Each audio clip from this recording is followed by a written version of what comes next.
എല്ലാ കൂട്ടുകാർക്കും നമ്മുടെ പുതിയ ക്ലാസ്സിലേക്ക് സ്വാഗതം. ഇന്ന് നമ്മൾ ചർച്ച ചെയ്യാൻ പോകുന്ന വിഷയം ദേശീയ സംസ്ഥാന തിരഞ്ഞെടുപ്പ് കമ്മീഷനെ പറ്റിയാണ്. നമുക്കാദ്യം ദേശീയ തിരഞ്ഞെടുപ്പ് കമ്മീഷനെ പറ്റി പഠിക്കാം. ദേശീയ തിരഞ്ഞെടുപ്പ് കമ്മീഷനെ പറ്റി പറയുന്ന അനുച്ഛേദമാണിത്. അനുച്ഛേദം 324. അനുച്ഛേദം 324ലാണ് ദേശീയ തിരഞ്ഞെടുപ്പ് കമ്മീഷനെ പറ്റി പറയുന്നത്. ഈ വകുപ്പ് പ്രകാരമാണ് ദേശീയ തിരഞ്ഞെടുപ്പ് കമ്മീഷൻ നിലവിൽ വന്നിരിക്കുന്നത്. നമുക്കറിയാം 1980 ജനുവരി 25-നാണ് ദേശീയ തിരഞ്ഞെടുപ്പ് കമ്മീഷൻ ഇന്ത്യയിൽ നിലവിൽ വന്നിരിക്കുന്നത്. അതുകൊണ്ട് തന്നെ ജനുവരി 25 എന്നത് നാഷണൽ വോട്ടേഴ്സ് ഡേ ആയിട്ട് ആചരിക്കപ്പെടുന്നു. അറിഞ്ഞിരിക്കുക.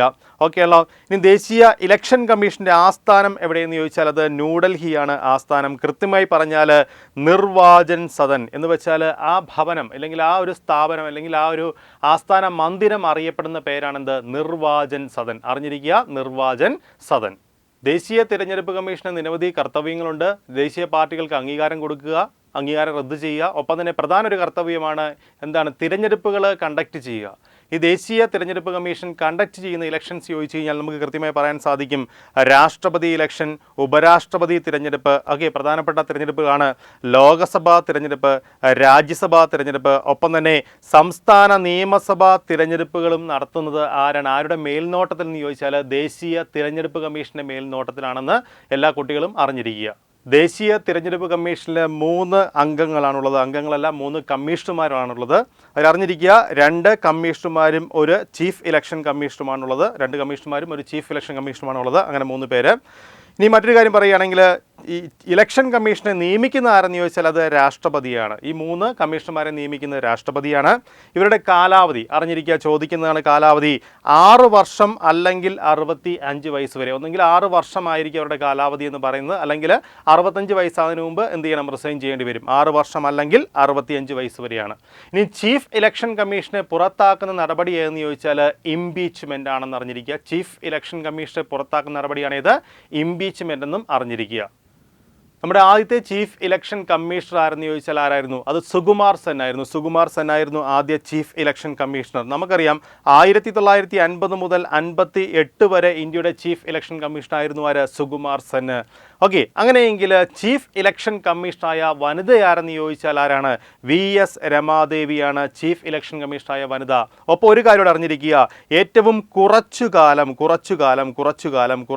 ഓക്കെ, ഏറ്റവും കുറച്ചു കാലം ചീഫ് ഇലക്ഷൻ കമ്മീഷണർ ആയിരുന്ന വ്യക്തിയും ആര് തന്നെയാണ്? VS രമാദേവിയാണ്. ഓക്കെ അല്ലോ. ഇനി മറ്റൊരു കാര്യം പറയുകയാണെങ്കിൽ ചീഫ് ഇലക്ഷൻ കമ്മീഷണറായ ഏക മലയാളിയാണ് ആര്? TN സേഷൻ. ചീഫ് ഇലക്ഷൻ കമ്മീഷണറായ ഏക മലയാളിയാണ് TN സേഷൻ. നമുക്കറിയാം നമ്മുടെ KR നാരായണനെതിരെ പ്രസിഡന്റ് ഇലക്ഷൻ മത്സരത്തിൽ മത്സരിച്ച വ്യക്തിയാണ് ആര്? ഈ പറഞ്ഞ TN സേഷൻ. ഓക്കെ അല്ലോ. ഏറ്റവും കൂടുതൽ കാലം ചീഫ് ഇലക്ഷൻ കമ്മീഷണർ ആയിരുന്ന വ്യക്തിയാണ് അറിഞ്ഞിരിക്കുക KVK സുന്ദരം. അടുത്തതായി നമുക്ക് സംസ്ഥാന ഇലക്ഷൻ കമ്മീഷൻ നോക്കാം. ഓക്കെ, നമുക്കറിയാം കേരളത്തിലെ സംസ്ഥാന ഇലക്ഷൻ കമ്മീഷൻ നിലവിൽ വന്നത് എന്നാണ്? 1993 ഡിസംബർ 3-നാണ് കേരളത്തിലെ സംസ്ഥാന ഇലക്ഷൻ കമ്മീഷൻ നിലവിൽ വരുന്നത്. അറിഞ്ഞിരിക്കുക. നമുക്കറിയാം local self government elections conduct ചെയ്യുക എന്ന ചുമതലയാണ് സംസ്ഥാന ഇലക്ഷൻ കമ്മീഷനുള്ളത്.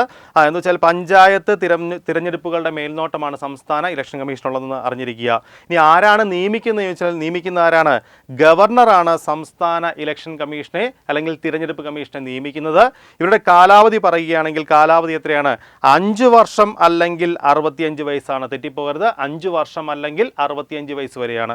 ഓക്കെ, കേരള സംസ്ഥാന തിരഞ്ഞെടുപ്പ് കമ്മീഷന്റെ ആദ്യ തിരഞ്ഞെടുപ്പ് കമ്മീഷനായിരുന്നു ആര്? അറിഞ്ഞിരിക്കുക, MSK രാമസ്വാമി ആയിരുന്നു ആദ്യ തിരഞ്ഞെടുപ്പ് കമ്മീഷൻ. മറ്റൊരു കാര്യം പറയുകയാണെങ്കിൽ സംസ്ഥാന തിരഞ്ഞെടുപ്പ് കമ്മീഷനിൽ ഒരു അംഗം മാത്രമാണ് ഉള്ളതെന്നും അറിഞ്ഞിരിക്കുക. ഒരു കമ്മീഷൻ മാത്രമാണ് ഉള്ളതെന്നും അറിഞ്ഞിരിക്കുക. നമ്മൾ ഈ ക്ലാസ്സിൽ ചർച്ച ചെയ്തത് ദേശീയ സംസ്ഥാന തിരഞ്ഞെടുപ്പ് കമ്മീഷനെ പറ്റിയാണ് ചർച്ച ചെയ്തത്. പറഞ്ഞ പോയിന്റ്സ് അല്ലെങ്കിൽ എല്ലാ കാര്യങ്ങളും കുട്ടികൾക്ക് മനസ്സിലായെന്ന് കരുതിക്കൊണ്ട് ഞാൻ എൻ്റെ ക്ലാസ് നിർത്തുന്നു. നന്ദി.